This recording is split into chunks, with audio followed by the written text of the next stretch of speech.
यूहन्ना 19 अध्याय। इस पर पिलातुस ने यीशु को कोड़े लगवाए।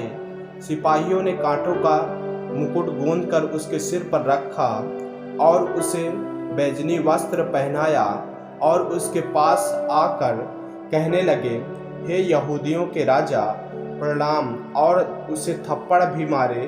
तब पिलातुस ने फिर बाहर निकाल कर लोगों से कहा, देखो, मैं उसे तुम्हारे पास फिर बाहर लाता हूँ, ताकि तुम जानो कि मैं उसमें कुछ भी दोष नहीं पाता। तब यीशु कांटों का मुकुट और बैजनी वस्त्र पहने हुए बाहर निकला और पिलातुस ने उनसे कहा, देखो यह पुरुष। जब प्रधान याजकों और प्यादों ने उसे देखा तो चिल्लाकर कहा, उसे क्रूस पर चढ़ा। क्रूस पर पिलातुस ने उनसे कहा, तुम ही उसे लेकर क्रूस पर चढ़ाओ, क्योंकि मैं उसमें कोई दोष नहीं पाता। यहूदियों ने उसको उत्तर दिया, हमारी भी व्यवस्था है और उस व्यवस्था के अनुसार वह मारे जाने की योग्य है, क्योंकि उसने अपने आप को परमेश्वर के पुत्र बनाया। जब पिलातुस ने यह बात सुनी तो और भी डर गया और फिर किले के भीतर गया और यीशु से कहा, तू कहाँ का है? परंतु यीशु ने उसे कुछ भी उत्तर न दिया। इस पर पिलातुस ने उससे कहा, मुझसे क्यों नहीं बोलता? क्या तू नहीं जानता कि तुझे छोड़ देने का अधिकार मुझ में है और तुझे क्रूस पर चढ़ाने का भी मुझे अधिकार है?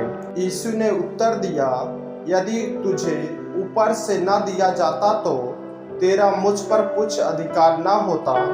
इसलिए जिसने मुझे तेरे हाथ पकड़वाया है उसका पाप अधिक है। इस पर पिलातुस ने उसे छोड़ देना चाहा, परंतु यहूदियों ने चिल्ला चिल्ला कर कहा, यदि तू इसको छोड़ देगा तो तेरी भक्ति कैसर की ओर से नहीं।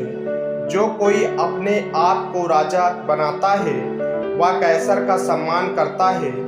ये बातें सुनकर पिलातुस यीशु को बाहर लाया और उस जगह एक चबूतरा था जो इब्रानी में गब्बता कहलाता है, और वहाँ न्याय आसन पर बैठा। या फसह की तैयारी का दिन था और छठे घंटे के लगभग था। तब उसने यहूदियों से कहा, देखो तुम्हारा राजा। परंतु वे चिल्लाए, ले जा, उसे क्रूस पर चढ़ा।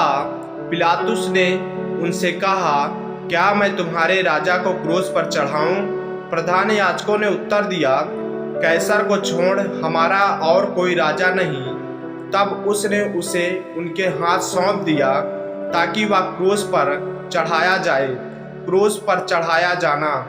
तब वे यीशु को ले गए और वह अपना क्रूस उठाए हुए उस स्थान तक बाहर गया जो खोपड़ी का स्थान कहलाता है, और इब्रानी में गुलगुता।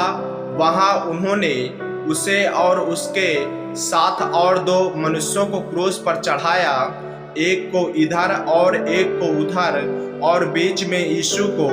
पिलातुस ने एक दोषपत्र लिखकर क्रूस पर लगा दिया और उसमें यह लिखा हुआ था, यीशु नासरी यहूदियों का राजा।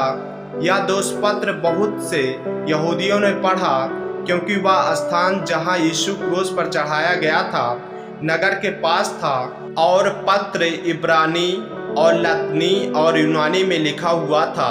तब यहूदियों के प्रधान याजकों ने पिलातुस से कहा, यहूदियों का राजा मत लिख, परंतु यह कि उसने कहा, मैं यहूदियों का राजा हूँ। पिलातुस ने उत्तर दिया, मैंने जो लिख दिया वह लिख दिया। जब सैनिक यीशु को क्रूस पर चढ़ा चुके तो उसके कपड़े लेकर 4 भाग किए, हर सैनिक के लिए एक भाग, और कुर्ता भी लिया, परंतु कुर्ता बिना सियन ऊपर से नीचे तक बुना हुआ था। इसलिए उन्होंने आपस में कहा, हम इसको न फाड़ें, परंतु इस पर चिट्ठी डालें कि यह किसका होगा। या इसलिए हुआ कि पवित्र शास्त्र में जो कहा गया वह पूरा हो। उन्होंने मेरे कपड़े आपस में बांट लिए और मेरे वस्त्र पर चिट्ठी डाली। अतः सैनिकों ने ऐसा ही किया। यीशु के क्रूस के पास उसकी माता और उसकी माता की बहन क्लोपास की पत्नी मरियम और मरियम मगदलिनी खड़ी थी।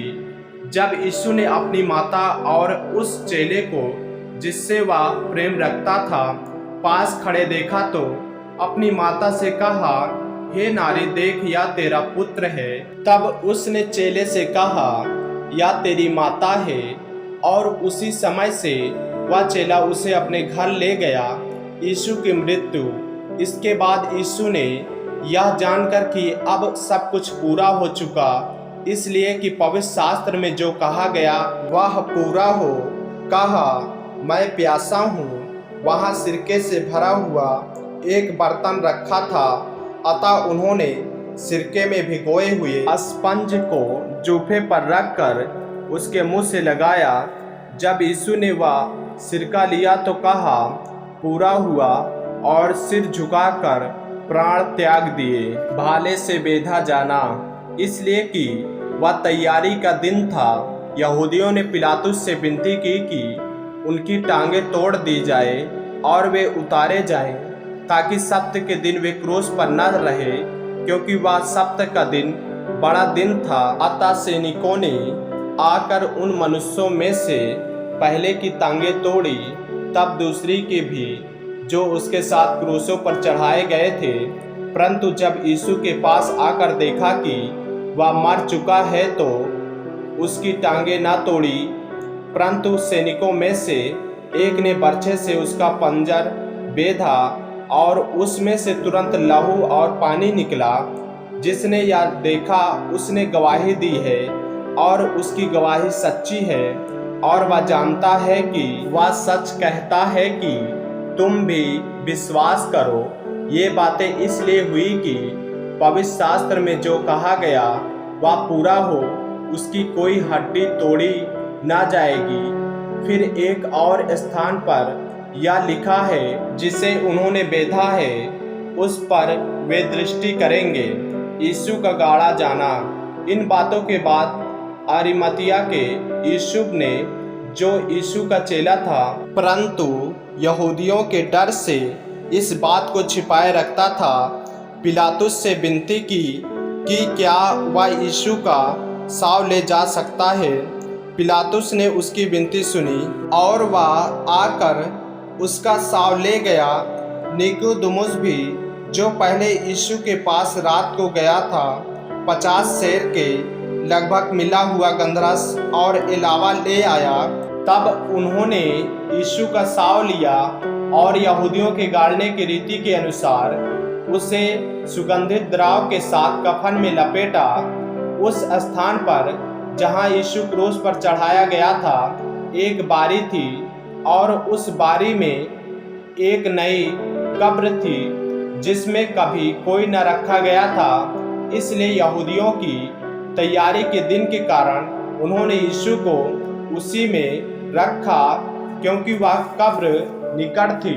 आमीन। मेरे प्रियो, यदि आप इस चैनल पे नए हैं, यदि आपने अभी तक हमारे चैनल को सब्सक्राइब नहीं किया है तो हमारे चैनल को सब्सक्राइब करें और बेल आइकन के बटन को दबाएं, ताकि परमेश्वर का वचन रोजाना आप तक पहुंच सके। जय मसीह की। प्रभु आपको आशीष दे।